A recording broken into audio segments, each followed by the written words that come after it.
Everyone, welcome to MJ classes. और आज के वीडियो में हम देखने जा रहे हैं प्रेजेंट कंटिन्यूअस, पास्ट कंटिन्यूअस और फ्यूचर कंटिन्यूअस का शॉर्ट रिवीजन। सबसे पहले हम देखते हैं कंटिन्यूअस। कंटिन्यूअस क्या होता है? कंटिन्यूअस का मतलब होता है लगातार। ठीक है, यानी जो चीज लगातार हो रही है या लगातार हो रहा था या लगातार हो रहा होगा, ये तीनों को अगर हम देखें तो हमारे प्रेजेंट कंटिन्यूअस, पास्ट कंटिन्यूअस और फ्यूचर कंटिन्यूअस के एग्जाम्पल ही है।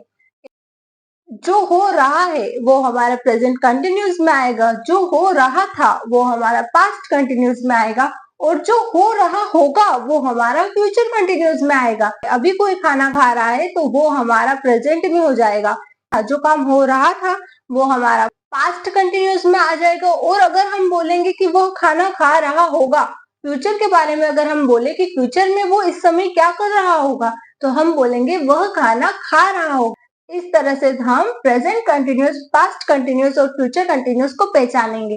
प्रेजेंट कंटिन्यूअस टेंस को पहचानने के लिए हमें देखना होगा कि हमारे वाक्य के अंत में रहा है, रही है, रहे हैं या फिर रहा हूं, रही हूं ऐसे शब्द आएंगे। जैसे अगर हम एग्जाम्पल के तौर पर देखें तो हमारे शब्द क्या हो जाएंगे? वह खाना खा रही है, वह बाजार जा रहा है, ठीक है, वह टीवी देख रहा है, वह क्रिकेट खेल रहा है। इस तरह से हमारे जो प्रेजेंट कंटिन्यूअस है उनके एग्जाम्पल्स हो जाएंगे। अब अगर हम पास्ट कंटिन्यूअस की बात करें तो वही हमारा जहाँ रहा है, रही है, था, यानी प्रेजेंट की बात हो रही थी। अब हम क्या कर रहे हैं? पास्ट की बात कर रहे हैं। जो हो चुका है पास्ट में, उसके बारे में बात करेंगे। इसको पहचानने का तरीका अगर हम देखें तो हमारे वाक्य के अंत में रहा था, रही थी, रहे थे होगा। तो अगर हमारे वाक्य के अंत में रहा था, रही थी, रहे थे ऐसे शब्द आए तो वो हमारे पास्ट कंटिन्यूअस हो जाते हैं। अब फ्यूचर कंटिन्यूअस कैसे होते हैं? वैसे ही जैसे हमारे प्रेजेंट में रहा है, रही है, रहे हैं था, इसमें रहा था, रही थी, रहे थे, तो फ्यूचर में क्या हो जाएगा? रहा होगा, रही होगी, रहे होंगे या फिर रहा होगा, रही होंगी। इस तरह से हमारे फ्यूचर में आ जाएंगे। फ्यूचर को पहचानने का तरीका पता चल जाएगा इस तरह से हमें। अब हम क्या करते हैं? कुछ पास्ट के एग्जाम्पल। वह खाना खा रहा था, वह गाना गा रहा था, ठीक है। इस तरह से हमारे पास्ट कंटिन्यूअस के एग्जाम्पल्स हो जाएंगे। अगर हम फ्यूचर कंटिन्यूअस के एग्जाम्पल देखें तो वह खाना खा रहा होगा, वह गाना गा रहा होगा। इस तरह से हमारे फ्यूचर कंटिन्यूअस के एग्जाम्पल हो जाएंगे। भी हमारा कंटिन्यूअस, यानी कोई भी कंटिन्यूअस हो, प्रेजेंट कंटिन्यूअस हो गया, पास्ट कंटिन्यूअस हो गया या फ्यूचर कंटिन्यूअस हो गया, हमारा वर्ब के साथ आईएनजी लगेगा ही लगेगा। ठीक है, कंटिन्यूअस मतलब लगातार, उसके लिए हम आईएनजी का यूज करते ही हैं। वर्ब की फर्स्ट फॉर्म के साथ आईएनजी लगेगा, यहाँ भी वर्ब की फर्स्ट फॉर्म के साथ आईएनजी लगेगा और यहाँ भी वर्ब की फर्स्ट फॉर्म के साथ आईएनजी लगेगा। अब इसमें कॉमन क्या है? कॉमन ये है कि प्रेजेंट कंटिन्यूअस में भी वर्ब की फर्स्ट फॉर्म है प्लस आईएनजी, पास्ट कंटिन्यूअस में भी वर्ब की फर्स्ट फॉर्म है प्लस आईएनजी, और फ्यूचर कंटिन्यूअस में भी हमारी वर्ब की फर्स्ट फॉर्म और आईएनजी। यानी जो हमारे कंटिन्यूअस वाले टेंस आएंगे उनमें हमें वर्ब की फर्स्ट फॉर्म को ही यूज करना है। तो जो हमारी प्रेजेंट कंटिन्यूअस में हेल्पिंग वर्ब होगी वह होगी इज, एम, आर। अब यहाँ पे हमें कैसे पहचानना है कि इज, एम, आर किसके साथ जुड़ेंगे, ये हम कैसे पता लगाएंगे? तो हमें क्या करना है? एम को देखना है। एम हमेशा आई के साथ लगता है, ठीक है। उसके बाद जो इज रहेगा वह हमारा अगर सब्जेक्ट सिंगुलर है तो उसके साथ लगेगा, सब्जेक्ट अगर हमारा प्लूरल है तो उसके साथ हमारा आर लगेगा, और हमें पता है कि यू के साथ भी हमारा आर ही लगता है। अगर हम यहाँ देखें कि वाज और वर जो हमारे पास्ट कंटिन्यूअस की हेल्पिंग वर्ब है, इन्हें हम कैसे यूज करेंगे? अगर हमारा सब्जेक्ट जो है वह सिंगुलर है तो हम वाज का यूज करेंगे, और अगर हमारा सब्जेक्ट जो है वह प्लूरल है तो हम वर का यूज करेंगे। आई और यू के साथ हम वर का प्रयोग करेंगे, यू के साथ हम वर का यूज करेंगे। अब हम देख लेते हैं जो फ्यूचर कंटिन्यूअस टेंस है उसमें विल बी और शेल बी, इसका यूज हम कैसे करेंगे? मॉडर्न इंग्लिश है उसमें हम विल का ही यूज सब जगह करेंगे, तो हम विल को लेकर चलेंगे, विल बी, ठीक है। तो हमारे फ्यूचर कंटिन्यूअस में हम मात्र एक हेल्पिंग वर्ब लेंगे, वो होगी हमारी विल, और उसके साथ हमारा बी लगेगा। अब हम सेंटेंस की तरफ चलते हैं। तो सेंटेंस हमारे इसमें कितने तरह के होते हैं? तीन तरह के, एक अफर्मेटिव, एक नेगेटिव और एक इंट्रोगेटिव। तो अब हम बात करते हैं अफर्मेटिव की, यानी पॉजिटिव सेंटेंसेस की। जो सिंपल सेंटेंसेस हमारे होते हैं, वह खाना खा रहा है, वह गाना गा रहा है, वह घूमने जा रहा है, तो उसके लिए हमारा स्ट्रक्चर क्या होगा? Subject plus helping verb plus verb की first form plus ING plus object. तो ये हमारा प्रेजेंट कंटिन्यूअस का अफर्मेटिव सेंटेंस बनाने का फॉर्मेट है। पास्ट कंटिन्यूअस में भी सेम फॉर्मेट होगा और फ्यूचर कंटिन्यूअस में भी सेम होगा, बस हमारी हेल्पिंग वर्ब के बाद बी का यूज होगा। अब हमारा यहाँ इनमें चेंजेस क्या है? चेंजेस हमारा सिर्फ हेल्पिंग वर्ब का है, यानी यहाँ जो हमारी हेल्पिंग वर्ब है प्रेजेंट कंटिन्यूअस में, वो हमारी हो जाएगी इज एम आर। जो पास्ट कंटिन्यूअस में हमारी हेल्पिंग वर्ब होगी वो होगी वाज वर, और जो फ्यूचर कंटिन्यूअस में हमारी हेल्पिंग वर्ब होगी वो होगी विल बी। अगर इसका हम कोई एग्जाम्पल लें, जैसे वह खाना खा रहा है ना, रहा है आ रहा है, यानी प्रेजेंट कंटिन्यूअस की बात कर रहे हैं। वह कौन है?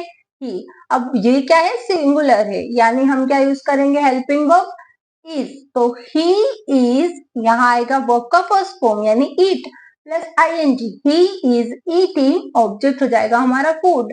ठीक है, इस तरह से अगर हम यहाँ देखें he was eating food, अगर यहाँ देखें he will be eating food। बिल्कुल इजी तरीके से हमारे जो सेंटेंस होते हैं तीनों के बन जाते हैं, और तीनों का डिफरेंस भी बिल्कुल थोड़ा थोड़ा सा है, तो उन्हें याद करने में भी प्रॉब्लम नहीं होगी। ठीक है, अब हम क्या देखते हैं कि इनके नेगेटिव सेंटेंसेस कैसे बनते हैं। जैसे हमारा जो प्रेजेंट कंटिन्यूअस है, पास्ट कंटिन्यूअस है, फ्यूचर कंटिन्यूअस है, इनके नेगेटिव सेंटेंसेस बनाने के लिए हम क्या करेंगे?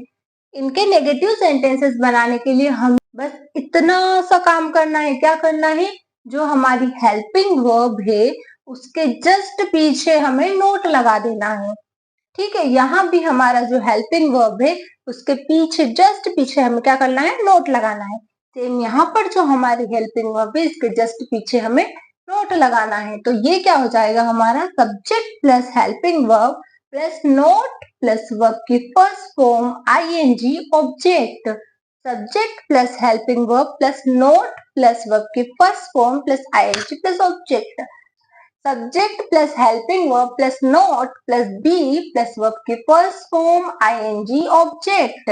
इस तरह से हमारे नेगेटिव सेंटेंसेस बन जाएंगे। क्या हो जाएगा नेगेटिव का स्ट्रक्चर? नेगेटिव का स्ट्रक्चर हमारा हो जाएगा सब्जेक्ट, सब्जेक्ट हमने एज इट इज लिख दिया, हेल्पिंग वर्ब लिख दिया, वर्ब की फर्स्ट फॉर्म और हेल्पिंग वर्ब के बीच में हमने नोट लगा दिया। तो यहाँ हमारा ये नोट जो है वही हमारा नेगेटिव यानी नहीं का काम कर रहा है। तो हमारे नेगेटिव सेंटेंसेस में हमें बस हेल्प, जो अफर्मेटिव सेंटेंस है उसके हेल्पिंग वर्ब और वर्ब की फर्स्ट फॉर्म के बीच में हमें क्या करना है? नोट लगा लेना है। या फिर अगर हम शॉर्ट में याद रखना चाहें तो हेल्पिंग वर्ब के पीछे नोट लगा लीजिएगा।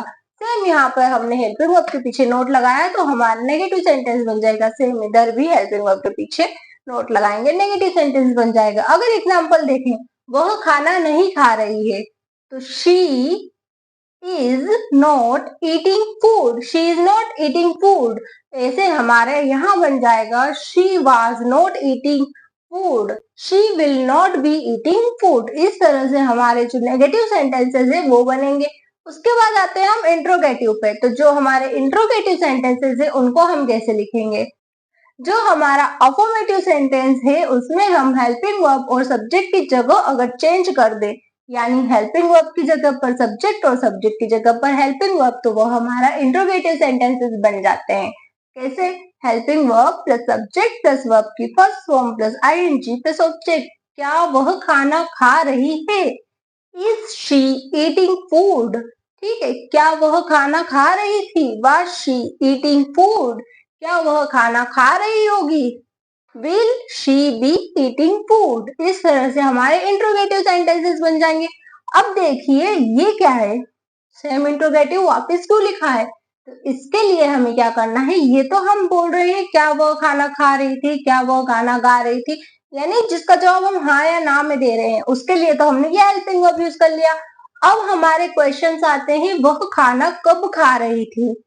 उसके लिए आप क्या करोगे? तो जो हमारा सेम इंट्रोगेटिव, जो इंट्रोगेटिव का स्ट्रक्चर है उसके आगे हम वह क्वेश्चन वर्ड लगा देंगे जो हमने बीच में बोला है। क्या वह खाना कब खा रही थी? तो ये जो हमारा कब है इसको हम फर्स्ट में लिखेंगे। ये जो हमारा क्वेश्चन वर्ड है कब, उसको हम फर्स्ट में लिखेंगे कैसे, when is she eating food, when was she eating food, when will she be eating food.